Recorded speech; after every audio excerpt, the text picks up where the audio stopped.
अस्सलामुअलैकुम सामीन। 17 सफ़रुल मुज़फ़्फ़र और 4 सितंबर है। आज की ख़बरों की शुरुआत क़ारी अल-मुक़री मोहम्मद उस्मान फ़लाही कोसाडी की तिलावत कलाम पाक से की जा रही है, जिसके लिए हम क़ारी मोहम्मद शाहिद सादती के शुक्रगुज़ार हैं। इससे पहले एक मुख्तसर सी वफ़ात की ख़बर है। जामिया अशरफुल उलूम रशीदी गंगोह के साबिक़ उस्ताद हाफिज़ महमूद गंगोही का तकरीबन 82 बरस की उम्र में इंतकाल हो गया। इन्ना लिल्लाह। इस खबर के लिए वहीं से क़ारी मशकूर अहमद रशीदी कासमी हमारे राबते में हैं। वो बता रहे हैं कि मरहूम ने तकरीबन 50 साल तक इदारे में दीनी खिदमत अंजाम दी हैं। क़ारी मशकूर के मुताबिक नमाज जनाजा अभी 2-3 घंटे बाद 10 बजे महल्ला अनारकली गंगोह में वाक़े कब्रिस्तान में ही अदा की जाएगी। क़ारी मशकूर बता रहे हैं कि इस हादसा फाजिया पर उनके शागिर्द रशीद और जामिया के मोहतमिम आला व शेखुल हदीस हज़रत मौलाना मुफ्ती खालिद सैफुल्लाह कासमी, क़ारी उबैदुर्रहमान, मौलाना मोहम्मद सलमान, मुफ्ती हुज़ैफ़ा, मौलाना उवैसुर्रहमान वगैरह ने निहायत ही रंजो गम का इजहार किया है। अब आप क़ारी अल-मुक़री की तिलावत सुन लें।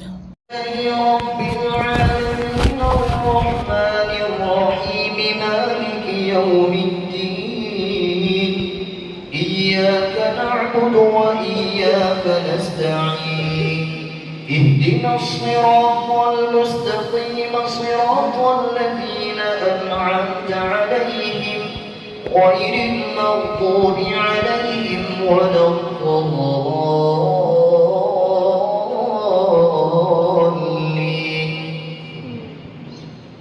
إنا أرسلنا نوحا إلى قومه أن أنذر قومك من قبل أن يأتيهم عذاب أليم. قال يا قوم إني لكم نذير مبين أن اعبدوا الله واتقوه وأطيعون يغفر لكم من ذنوبكم ويؤخركم إلى أجل مسمى إن أجل الله إذا جاء لا يؤخر لو كنتم تعلمون. قال رب إني دعوت قومي ليلا ونهارا فلم يزدهم دعائي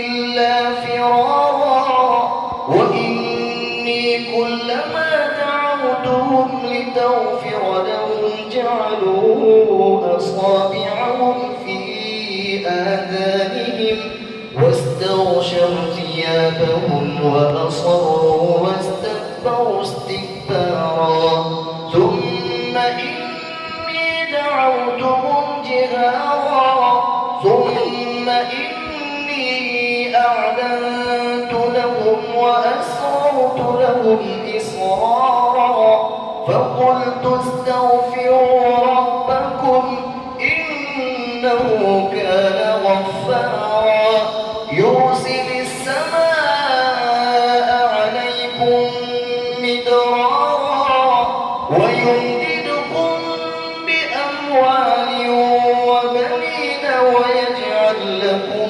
جنات ويجعل لكم أنهارا. ما لكم لا ترجون لله وقارا وقد خلقكم أطوارا.